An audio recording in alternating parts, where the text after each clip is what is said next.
وألحقني بالصالحين أعوذ بالله من الشيطان الرجيم بسم الله الرحمن الرحيم وما أرسلناك إلا رحمة للعالمين صدق الله خالقنا العظيم۔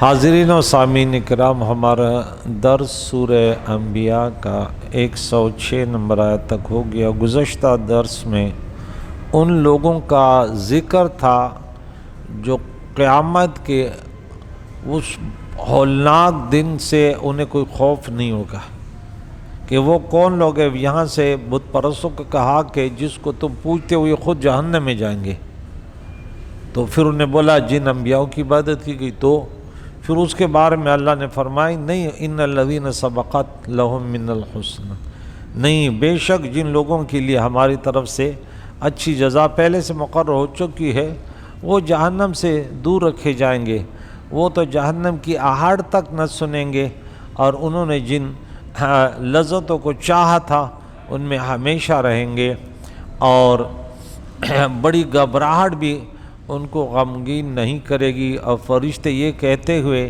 ان کا استقبال کریں گے کہ یہ تمہارا وہ دن ہے جس کا تم سے وعدہ کیا گیا تھا، اور جس دن ہم آسمانوں کو وثیقہ ایک کاغذ کی طرح لپیٹ لیں گے، جس طرح ہم نے ابتداءً پیدا کیا تو ہم اسی طرح دوبارہ پیدا کریں گے، یہ ہمارا وعدہ ہے جس کو ہم ضرور پورا کریں گے۔ یعنی اس دن بھی ان نیک لوگوں کو گھبراہٹ نہیں ہوگی۔ اور ہم نے نصیحت کرنے کے بعد زبور میں یہ لکھا ہے کہ زمین کے وارث میرے نیک بندے ہی ہوں گے۔ بے شک اس قرآن میں عبادت گزاروں کے لیے عظیم پیغام ہے۔ آج کا سبق ہے، اور ہم نے آپ کو تمام جہانوں کے لیے رحمت ہی بنا کر بھیجا، یہ ہمارا سبق ہے۔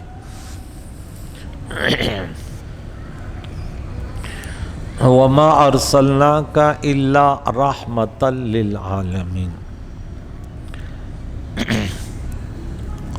کائنات کے لیے حضور علیہ الصلاۃ والسلام جہاں کا اللہ کریم رب ہے، الحمدللہ رب العالمین، وہاں کے حضور جو ہے نا رحمت ہے۔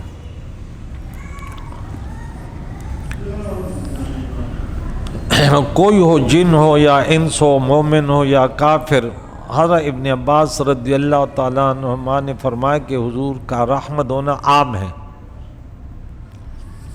ایمان والے کے لیے بھی اور اس کے لیے بھی جو ایمان نہ لایا ہو، مومن کے لیے تو آپ دنیا و آخرت دونوں میں رحمت ہیں، اور جو ایمان نہ لایا اس کے لیے اب دنیا میں رحمت ہیں کہ آپ کے بدولت تاخیر عذاب ہوئی، اور خسف زمین میں دھنسنے کا عذاب و مسخ شکل بدلنے کا عذاب، اور استیصال صفحہ ہستی سے مٹا دینا، قوموں کو جڑ سے اکھاڑ پھینکنا کے عذاب اٹھا دیے گئے۔ تفسیر روح البیان میں ہے، اس آیت کا تفسیر میں اکابر کا یہ قول نقل فرمایا، بڑا پیارا قول نقل کیا کہ اس آیت کا معنی ہے کہ ہم نے آپ کو نہیں بھیجا مگر رحمت مطلقہ، رحمت تامہ، رحمت کاملہ، رحمت عامہ، رحمت شاملہ، رحمت جامعہ، رحمت محیطہ بجمیع مقیدات، رحمت غیبیہ و شہادت علمیہ و عینیہ و وجودیہ و شہودیہ و سابقہ و لاحقہ وغیرہ ذالک۔ تمام اب ان لوگوں کا رد ہے جو کہتے ہیں وہ صرف انسانوں کے لیے۔ بھائی آپ قرآن پڑھیں، یہ عالمین جمع ہے، عالم کی جمع ہے، یہ اللہ کے سوا تمام مخلوقات کو شامل ہے۔ مزید آپ سنیں گے، بڑی اچھی اچھی باتیں ہیں۔ تمام جہانوں کے لیے عالم ارواح ہو یا عالم اجسام، ذوی العقول ہو یا غیر ذوی العقول، اور جو تمام عالموں کے لیے رحمت ہو، لازم ہے کہ وہ تمام جہانوں سے افضل ہو۔ امام فخر الدین رازی رحمۃ اللہ علیہ تحریر فرماتے ہیں تفسیر کبیر میں کہ رسول اللہ صلی اللہ علیہ وسلم دین میں بھی رحمت ہے اور دنیا میں بھی رحمت ہے۔ دین میں بھی اس لیے رحمت ہے کہ حضور علیہ السلام کو جس وقت بھیجا گیا لوگ جہالت اور گمراہی میں تھے، اور اہل کتاب میں سے یہود نصارہ اپنے دین کے معاملے میں زحمت میں تھے، ان کا اپنی کتابوں میں بہت اختلاف تھا۔ اللہ تعالیٰ نے بڑی خرابیاں اہل کتاب نے کر لی تھی، اور ہم نے اس کو سورہ بقرہ میں جگہ جگہ، بعض تو انبیاء کو مارتے تھے، شہید قتل کرتے تھے، اور بعض ایسے آ گئے پھر عیسائیت میں بھی کہ انہوں نے سورہ نمبر 9 آیت نمبر 31 میں اتخذوا احبارهم ورهبانهم اربابا، انہوں نے علماء کو اور پیروں کو خدا کا درجہ دیا تھا۔ تو یعنی ہر طرف سے ان کے علماء جو ہے وہ دولت پرست، پھر قواریت پرست بن گئے تھے، عصبیت، لسانیت۔ یہ تو علماء کا کام ہے کہ لوگوں کو کہ یا ایمان والوں کونوا اخوانا، بھائی بھائی بن جاؤ۔ تم عصبیت اور لسانیت پر سوچ کیسے سکتے ہو؟ لیکن بہرحال 2 نمبر ملا، اس کو اللہ یہ توفیق ہی نہیں دیتا، اس کا علم اس کے خلاف حجت ہے کہ آپ جہاں امامت کرتے ہیں، جو آپ کے ساتھ تعلقات رکھتے ہیں، اس کو بولو یہ سوچنا بھی تیری ایمان کو بڑا تکلیف دے کہ یہ افغانی ہے اور یہ سندھی، یہ بلوچ ہے۔ نہیں، جو بولے میرا بھائی ہے، بات ختم ہو گئی ہے۔ جب قرآن نے اعلان کر دیا کہ انما المؤمنون اخوہ، کلمہ حصر کہ مسلمان ہی بھائی ہے بھائی، پھر آپ کو کیا تکلیف ہے؟ اللہ تعالیٰ نے اس وقت کی یہ حالت خراب ہوئے تھے، پیارے عقائد و جان کو رسول بنا کر بھیجا جب طالب حق کے سامنے نجات کا کوئی راستہ نہ تھا۔ اس وقت آپ نے لوگوں کو حق کی دعوت دی اور نجات کا راستہ دکھایا، اور ان کے لیے احکام شریعہ بیان کی اور حلال اور حرام میں تمیز دی۔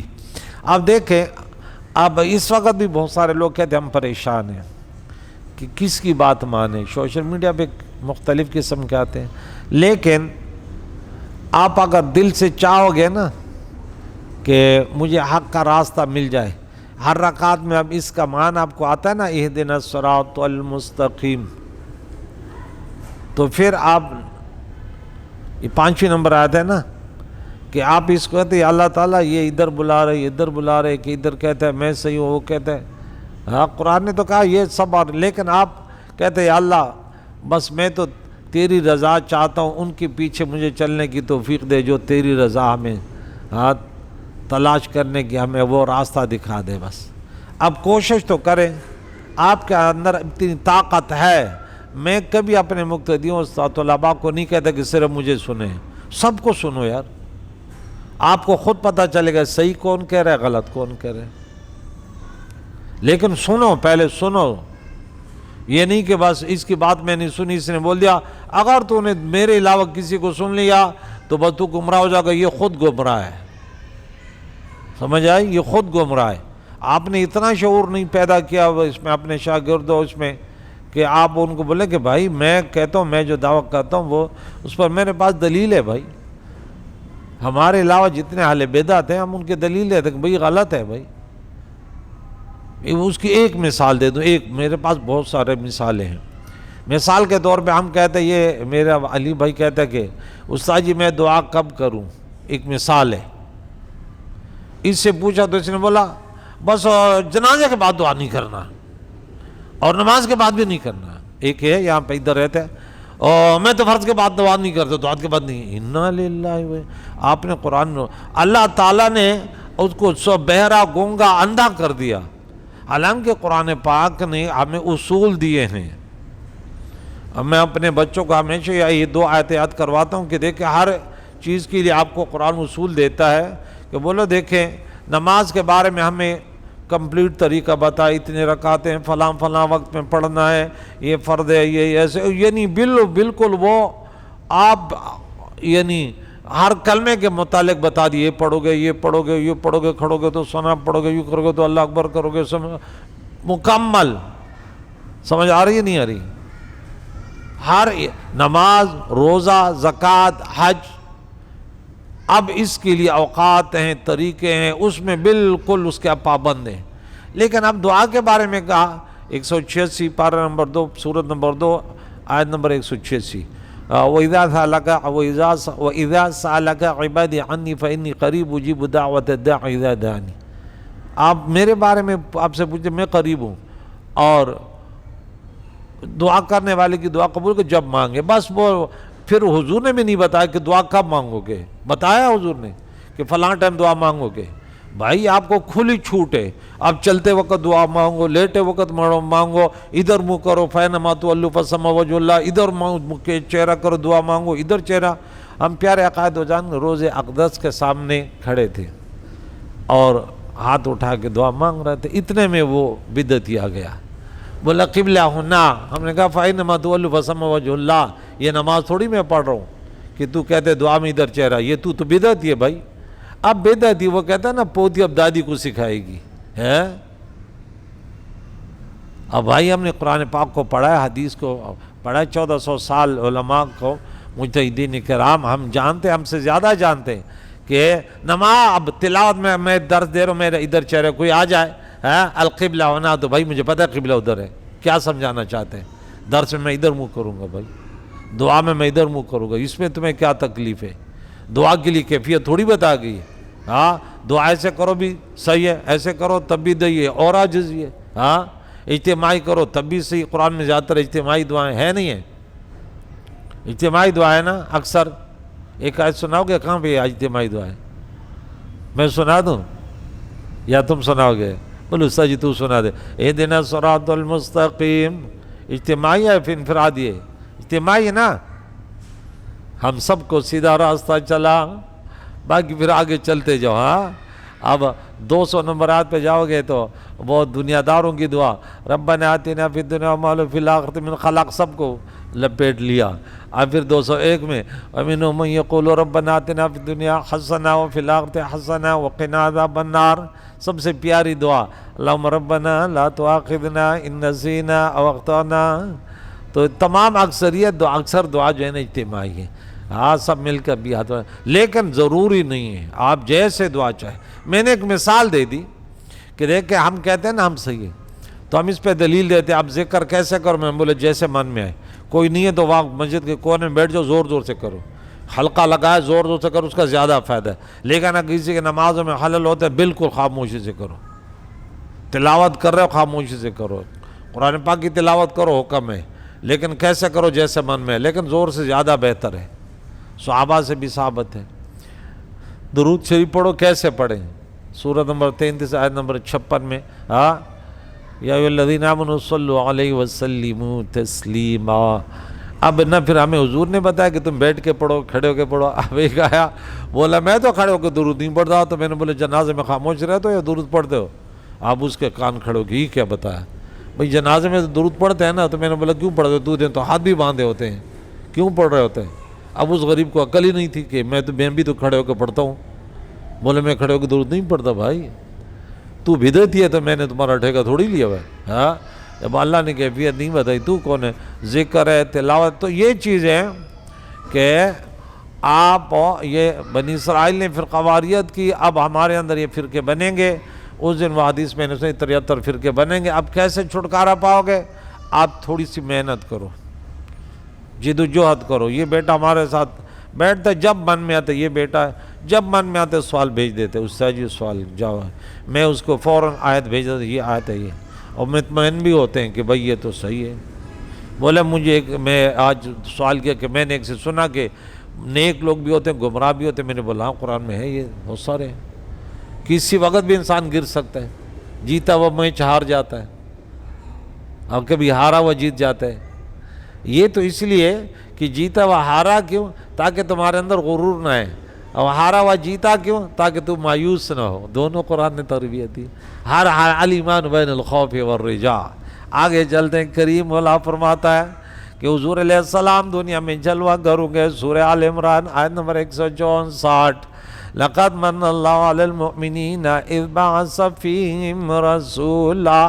بے شک اللہ کریم نے مسلمانوں پر احسان فرمایا جب ان میں ہی ایک عظیم الشان نبی رسولاً، التنوین للتعظیم، ان کے نفوس میں سے یعنی انسانوں میں سے، من انفسہم، یعنی نہ وہ نبی حضور علیہ السلام نہ جناتوں میں سے نہ فرشتوں میں سے نہ کوئی اور مخلوق تھے، کیونکہ اگر دوسری مخلوق ہے تو اس کے ساتھ پھر ہمارے لیے نمونہ کیسے بنے گا؟ سورہ احزاب سورہ نمبر 33 آیت نمبر 21، لَقَدْ كَانَ لَكُمْ فِي رَسُولِ اللَّهِ أُسْوَةٌ حَسَنَةٌ یتلو علیہم، وہ تلاوت کرتا ہے ان پر آیات اللہ کی آیتیں، وہ انہیں پاک کرتا ہے، وَيُعَلِّمُ الْكِتَابَ وَالْحِکْمَةَ، انہیں کتاب و حکمت دانائی سکھاتے ہیں، وَإِنْ كَانُوا مِنْ قَبْلُ لَفِي ضَلَالٍ مُبِينٍ، اگرچہ اس سے پہلے وہ کھلی گمراہی میں تھے، زندہ بیٹیوں کو درگور کرتے تھے اور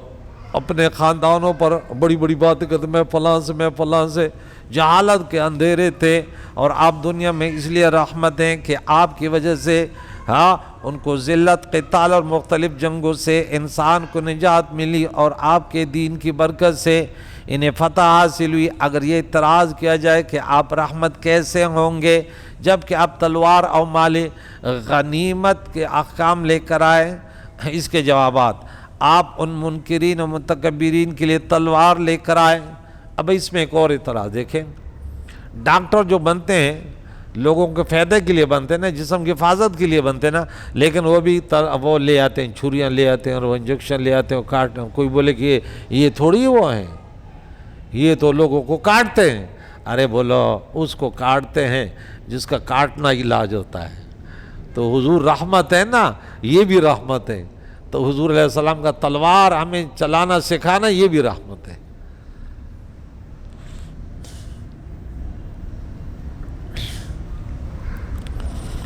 اچھا، جنہوں نے تفکر و تدبر نہ کیا، نیز اللہ کریم کی صفت رحمان اور رحیم ہے، اس کے باوجود اللہ تعالیٰ نافرمانوں سے انتقام لیتا ہے۔ پانی اور بارش بھی اللہ تعالیٰ کی رحمت ہے۔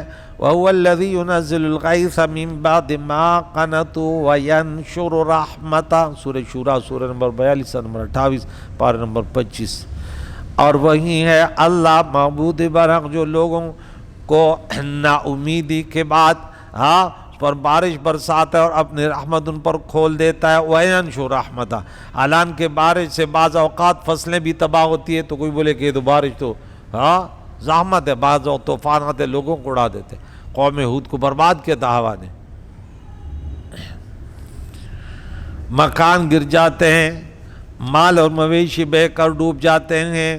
نوح علیہ السلام کی پوری قوم برباد ہو گئی، سمندری طوفان اور سائیکلون آتے ہیں تو شہر کے شہر تباہ و برباد ہو جاتے ہیں اور ہزاروں اور لاکھوں لوگ مر جاتے ہیں۔ نمبر 2، ہمارے نبی علیہ السلام کے آنے سے پہلے جب بھی کوئی قوم اپنے نبی کی تکذیب کرتی تھی تو اللہ کریم مکذبین، جھٹلانے والوں کو برباد عذاب میں مبتلا کر دیتا، نیست و نابود کر دیتا، زمین میں دھنسا دیتا، ان کی شکلیں مسخ کر کے ان کو ہلاک فرما دیتا۔ اور ہمارے رسول علیہ السلام کی جس نے تکذیب کی تو اللہ تعالیٰ نے ان کے عذاب کو اس کے موت یا قیامت تک کے لیے مؤخر کر دیا۔ کریم والا نے سورہ انفال سورت نمبر 8 آیت نمبر 33 میں فرمایا، وَمَا كَانَ اللَّهُ لِيُعَذِّبَهُمْ وَأَنْتَ فِيهِمْ، اللہ انہیں عذاب نہیں دے گے جب تک آپ ان میں ہیں، آپ کی رسالت آ گئی۔ علامہ آلوسی فرماتے، آخری بات کرتا ہوں، ٹھیک ہے، یہاں تک بڑی پیاری پیاری بات ہے، انشاءاللہ اس کو پورا یہاں رحمت اللہ عالمین یہاں سے آگے پھر پڑھیں گے، اللہ اقبال کی شعر بھی آئیں گے۔ علامہ آلوسی بڑے محقق کہتے ہیں، اس آیت کا معنی ہے کہ ہم نے آپ کو صرف اس سبب سے بھیجا ہے کہ آپ تمام جہانوں پر رحم کریں، یا ہم نے آپ کو صرف اس حال میں بھیجا ہے کہ آپ تمام جہانوں پر رحم کرنے والے ہیں۔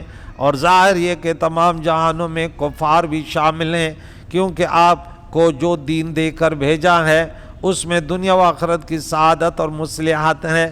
یہ اور بات ہے کہ کافروں میں آپ سے استفادہ کی صلاحیت نہ تھی تو انہیں اپنے حصے کی رحمت کو ضائع کر دیا، جیسے کوئی پیاسا شخص دریا کے کنارے کھڑا ہو اور پانی کی طرف ہاتھ نہ بڑھائے، یا کوئی شخص دھوپ میں آنکھیں بند کر کے کھڑا ہو تو اس سے دریا کی فیاضی اور سورج کی روشنی پہنچانے میں کوئی قصور نہیں ہے۔ بہرحال وہ خود بے قصوروار ہے، قصور ان کا ہے جنہوں نے پانی کے طرف ہاتھ نہیں بڑھایا یا روشنی کے باوجود آنکھیں بند کر کے رکھی تھی۔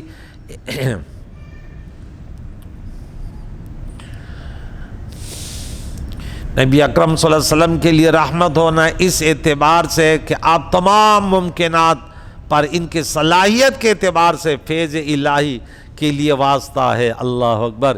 اس لیے آپ صلی اللہ علیہ وسلم کا نور اول الخلق ہے، اور حدیث میں ہے اے جابر سب سے پہلے اللہ تعالیٰ نے تمہارے نبی کے نور کو پیدا کیا، اور حدیث میں ہے اللہ عطا کرنے والا ہے اور میں تقسیم کرنے والا ہوں۔ ابن القیم نے، ابن تیمیہ کا شاگرد، یہ بھی سنے، ابن تیمیہ کا شاگرد، مجسمہ جن کا محابڑے کہتے ہیں، ان کا بانی۔ اب ان کا شاگرد کیا کہتے ہیں کہ حضور علیہ السلام، یہ آخری بات وہ کر رہا ہوں، ٹھیک ہے۔ مفتاح السعادہ میں لکھتے ہیں اگر نبی نہ ہوتے حضور علیہ السلام تو جہان میں کوئی چیز کسی کو نفع نہ دیتی، نہ کوئی نیک عمل ہوتا، نہ روزی حاصل کرنے کا کوئی جائز طریقہ ہوتا، اور نہ کسی حکومت کا قیام ہوتا، اور تمام لوگ جانوروں اور درندوں کی طرح ہوتے، ایک دوسرے پر حملہ کرتے اور ایک دوسرے سے چھین کر کھاتے۔ سو دنیا میں جو بھی خیر اور نیکی ہے وہ آثار نبوت سے، اور جو شر اور برائی ہے وہ آثار نبوت کے مٹ جانے یا چھپ جانے کی وجہ سے۔ بس یہ عالم ایک جسم ہے اور نبوت اس کی روح ہے، اور جب زمین پر نبوت کے آثار میں سے کوئی اثر باقی نہ رہے گا تو آسمان پھٹ جائے گا، ستارے بکھر جائیں گے، سورج کو لپیٹ دیا جائے گا، چاند تاریک ہو جائے گا، پہاڑوں کو جڑ سے اکھیڑ کر روئی کے گالوں کے طرح منتشر کر دیا جائے گا، زمین میں زلزلہ آ جائے گا، اور جو لوگ زمین کے اوپر ہیں وہ سب ہلاک ہو جائیں گے۔ آپس اس جہان کا قیام آثار نبوت کی وجہ سے ہے، اور جب نبوت کا کوئی اثر نہ رہے گا تو یہ جہان بھی نہ رہے گا۔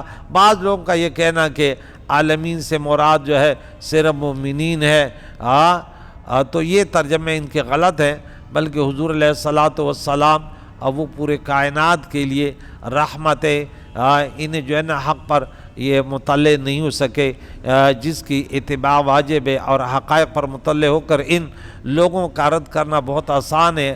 اور میرا نظریہ ہے کہ سید عالم صلی اللہ علیہ وسلم عالمین کے ہر فرد کے لیے رحمت ہیں، خواہ وہ فرشتوں کا عالم ہو یا انسانوں کا عالم ہو یا جنات کا عالم ہو، اور انسانوں میں بھی آپ مومنوں اور کافروں سب کے لیے رحمت ہیں، اسی طرح جنات میں بھی سب کے لیے رحمت ہیں۔ البتہ رحمت کا فیضان ہر فرد پر اس کے صلاحیت کے اعتبار سے ہے۔ انشاءاللہ کل مزید اس پر گفتگو کریں گے، پھر اس پر باری باری کہ انسانوں کے لیے کیسے رحمت ہے، مسلمانوں کے لیے کیسے رحمت ہے، احادیث مبارکہ، اور اس پہ انشاءاللہ روشنی ڈالیں گے۔ علماء نے اس پر بڑے ماشاءاللہ کافی محنتیں کی ہیں۔ اللہ تعالی ہمیں پڑھ کر اس پر عمل کر کے دوسروں کو پہنچانے کی توفیق عطا فرمائے۔ ما علیہ الا البلاغ۔